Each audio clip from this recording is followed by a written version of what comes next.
Hello दोस्तों, स्वागत है आपका स्टडी फॉर सिविल सर्विस के यूट्यूब प्लेटफॉर्म पर फिर से। और हम लोगों की चर्चा जारी है जनरल स्टडीज़ फर्स्ट पेपर को लेकर, उत्तराखंड पीसीएस मेंस को ध्यान में रखकर। इससे पहले वाले लेक्चर में हमने जीएस 1 के पॉइंट 5 को डिस्कस किया था, जिसमें इंडस्ट्रियल रिवॉल्यूशन, वर्ल्ड वॉर, पांचवा टॉपिक जो काफ़ी बड़ा है उसको डिस्कस किया था। लेकिन वो टॉपिक्स काफ़ी बड़े हैं और उसमें समझने में उसमें टाइम लगता है, तो आप उसको थोड़ा सा उसमें टाइम दीजिए, आंसर राइटिंग की प्रैक्टिस कीजिए, जो भी सोर्सेज मौजूद हैं हमारे content study for civil service का, उसका उपयोग करिए। उससे बाहर जाने की आवश्यकता नहीं है। इतने कम समय में आपके लिए जो स्ट्रक्चर्ड वे में जो कंटेंट तैयार किया गया है वो मोर देन इनफ है। अपनी इस चर्चा को आगे बढ़ाते हैं और हम डिस्कस करेंगे पॉइंट नंबर 6 को, जनरल स्टडीज़ फर्स्ट का। ओके, तो देखते हैं कि पॉइंट नंबर 6 है क्या। पॉइंट नंबर 6 है, देखिए, भारतीय समाज की मुख्य विशेषताएं और भारत की विविधता। यानी कि बात होगी किसकी? समाज की मुख्य विशेषताओं की और उसमें डाइवर्सिटी की। तो देखिए यहाँ पर कुछ बिंदु लिखे हुए हैं, मैं वो आपके सामने पढ़ देता हूँ। ठीक है, ये जो टॉपिक है ये थोड़ा सा सोशियोलॉजी वाले सब्जेक्ट से थोड़ा मेल खाता है, इसलिए मैं समझ रहा हूँ कि जो सोशियोलॉजी के बैकग्राउंड के नहीं हैं उनके सामने स्टडी फॉर सिविल सर्विस के कंटेंट को ही थोड़ा दिखाया जाए कि आपको क्या क्या चीज़ें इसमें कवर करनी होगी। सिर्फ 3 पेजेस में इसमें इसको ख़त्म किया गया है। आपकी जो ऐतिहासिक और संवैधानिक समझ है उसको भी आधार मान के इस टॉपिक से एक अच्छा सा आंसर लिखा जा सकता है। जैसे कि एक क्वेश्चन पे हम चर्चा करेंगे जिसका नाम है क्षेत्रवाद, इसी वाले सेशन में। तो आइए देखते हैं कि भारतीय समाज और संस्कृति की मुख्य विशेषता क्या है। मैं सारी चीज़ें नहीं पढ़ूंगा आपके सामने, बस आपका परिचय करवा रहा हूं कि इस पॉइंट को समझने के लिए हमें कम से कम कितनी चीज़ों की जरूरत पड़ने वाली है। समाज लोगों का समूह है जो निम्न बिंदुओं को साझा करता है, अर्थात क्षेत्र, पारस्परिक व्यवहार, संस्कृति को, इन सब चीज़ों को क्या करता है? साझा करता है। क्या? भारतीय समाज का समूह। इसके बाद संस्कृति के संबंध में भी आपको पता होना चाहिए कि कल्चर क्या चीज़ है। भाषा, मूल्य, मान्यताएं, व्यवहार और भौतिक वस्तुएं इत्यादि कुछ सामान्य विशेषताओं, परंपराओं, मानदंडों और मूल्यों के आधार पर मानव संबंधों की का मिला जुला जो रूप है वो कहलाता है। भारतीय समाज के बारे में आप जानती हैं, इंडिया है तो वैसे 7वां सबसे बड़ा देश एरिया वाइज, लेकिन इतनी डाइवर्सिटी है इंडिया में कि एक खास किस्म का जटिल ताना बाना हमको बुना हुआ दिखाई देता है, और इन वजहों से कई सारा फ्रिक्शन क्रिएट होता है दो अलग अलग संस्कृति के लोगों के बीच में। तो ये जो डाइवर्सिटी है इसको समझना काफ़ी ज़रूरी है। ओके, तो मैं यकीन से कह सकता हूँ कि उत्तराखंड में रहने वाला ब्राह्मण वर्ग तमिलनाडु में रहने वाले ब्राह्मण वर्ग से काफ़ी हद तक अलग होगा। कहने को ब्राह्मण है, लेकिन कस्टम्स, खान पान, ये सारे उन सबके क्या होंगे? अलग होंगे। बोली अलग होगी। तो आप देख सकते हैं across the length and breadth of India we have number of, मतलब इतनी डाइवर्सिटी है कि उसको मैनेज कर पाना कभी कभी बड़ा मुश्किल हो जाता है, और ये डाइवर्सिटी कभी कभी चुनौती का रूप ले लेती है, जिसमें सबसे इंपॉर्टेंट चीज़ है क्या? क्षेत्रवाद। ठीक है, तो ये सारे टॉपिक्स आपको समझने होंगे, जिसमें संस्कृति को आप समझेंगे, भारतीय समाज की मुख्य विशेषताएं आपको देखनी होंगी, गतिशील और परिवर्तनीय है, वर्तमान भारतीय समाज आत्मसात करने तथा सामंजस्य बिठाने का सर्वोत्तम उदाहरण है, 197 भाषाएं और उपभाषाएं हैं। ठीक है, अब देखिए, उर्दू का विकास अरबी और एवं हिंदी से हुआ, इस्लाम द्वारा जाति व्यवस्था जैसी व्यवस्था को अपनाया जाना, कई सारे विदेशी भारत में आकर स्थापित हो गए। तो अब देख सकते हैं कि भारतीय समाज वैसे तो अगर ओरिजिनली देखा जाए तो हिंदू का समाज है, लेकिन यहाँ पर कई सारी जातियाँ, उपजातियाँ आकर बसी और उन्होंने एक नया डाइवर्स फील्ड क्रिएट किया, उससे भी ज़्यादा डाइवर्सिटी क्रिएट हुई। ठीक है, आधुनिकता के साथ परंपरावाद, इस वाले टॉपिक को भी पढ़ेंगे। वैश्वीकरण यानी कि ग्लोबलाइजेशन के बाद से आधुनिकता के प्रति लोगों का झुकाव देखा जा सकता है 1991 के बाद। हम जब इतिहास पढ़ते हैं, कोई भी चैप्टर पढ़ते हैं, चाहे वो मॉडर्न पीरियड का हो चाहे गुप्ता पीरियड का हो, हम उस समय के समाज और उस समय की संस्कृति को जरूर पढ़ते हैं। और हर बार देखते हैं कि हर इस चैप्टर में, जैसे मान लीजिए मौर्य समाज के बारे में बात की जाए, और हमारा चैप्टर पहुंचता है गुप्ता पीरियड में, तो उसमें चेंज नज़र आता है। और अगर हम इस चेंज को पकड़ पाते हैं तो ये समझ लीजिए कि हमारी समझ ठीक है। तो अगर हम हर चैप्टर में उस चेंज को पकड़ सकते हैं तो इसका मतलब ये हुआ कि आज़ादी के बाद भारतीय समाज में किसी खास चीज़ का इम्पैक्ट पड़ा होगा और लंबे समय तक उसी इम्पैक्ट के प्रभाव में भारतीय समाज रहा।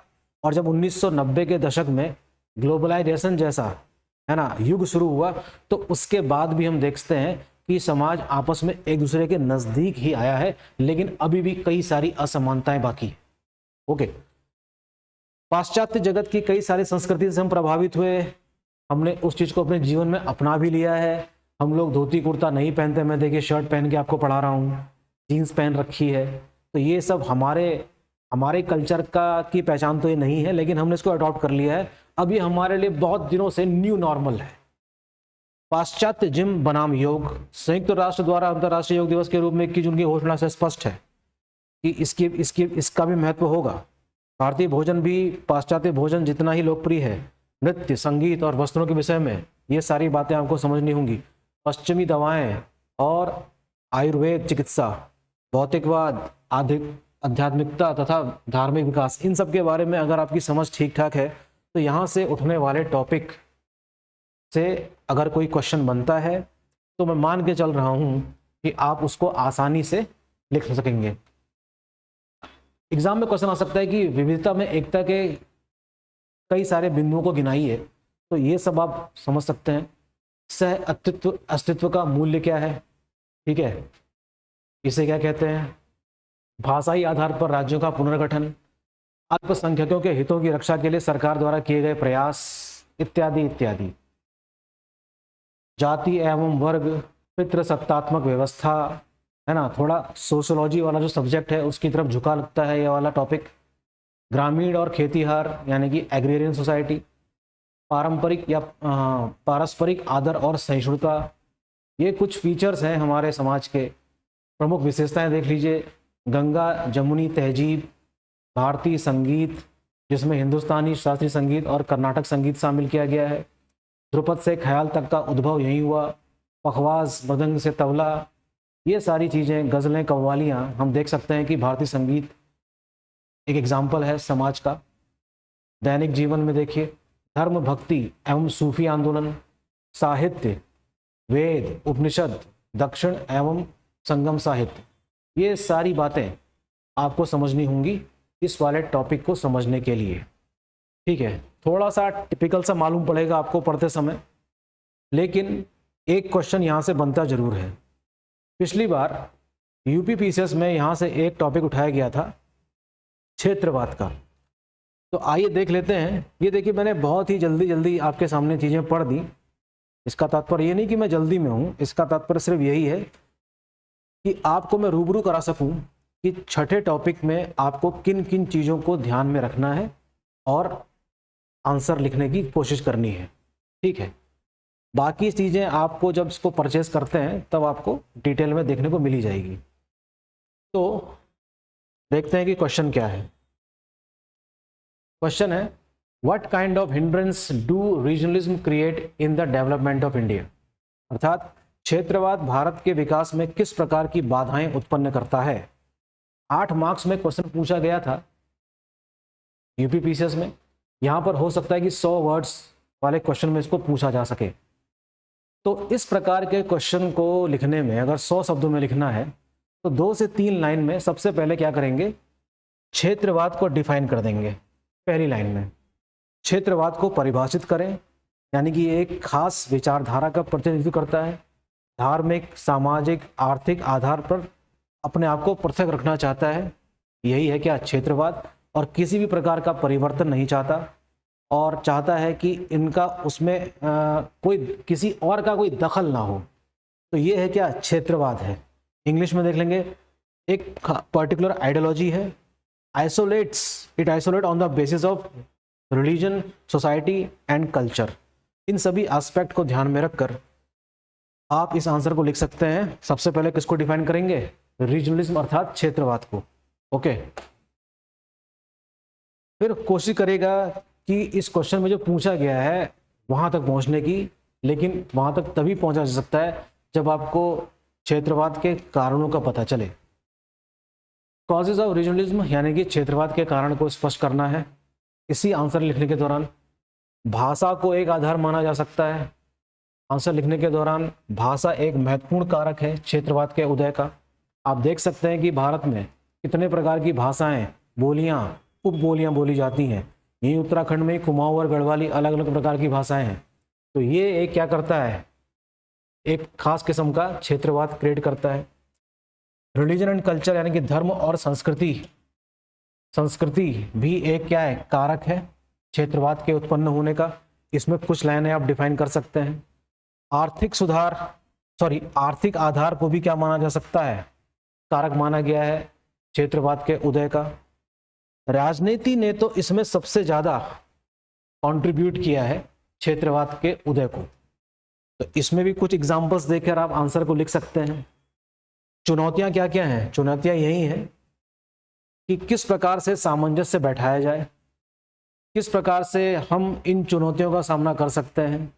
हालांकि आज का जो एजुकेशन सिस्टम है उसने एक प्रकार से कह सकते हैं कि काफ़ी कल्चर्स को अपने नज़दीक लाया है। तो आने वाली जो संतति है हमारी, आने वाली जो जनरेशन है वो काफ़ी फिल्टर्ड आएगी। उस आने वाली जनरेशन से हम काफ़ी उम्मीद लगा सकते हैं कि वो इस प्रकार की बाधाओं को बाधा ना माने और उसको अंगीकार करे। ठीक है, बहुत सारे चैलेंजेस हैं। आप अपने आंसर को और भी अपने शब्दों में भी इस आंसर को लिख सकते हैं। ठीक है, तो इस छठे वाले टॉपिक को थोड़ा सा मैं कॉम्प्लेक्स मानता हूं क्योंकि इसमें कई सारे ऐसे कंपोनेंट हैं जो आपको विशेष रूप से सोशियोलॉजी वाले सब्जेक्ट में ज़्यादा समझ में आते हैं। कुछ विचारकों के विचार भी इसमें डाल सकते हैं, तो अपने आप आंसर थोड़ा और सुधर सकता है। आप इसका आंसर लिखिए, स्टडी फॉर सिविल सर्विस की टीम को भेजिए, वो चेक करेगी और फीडबैक भी मिलेगा आपको। ठीक है, तो बने रहिए स्टडी फॉर सिविल सर्विस के साथ। मिलते हैं नेक्स्ट टॉपिक नंबर 7 में। Thank you.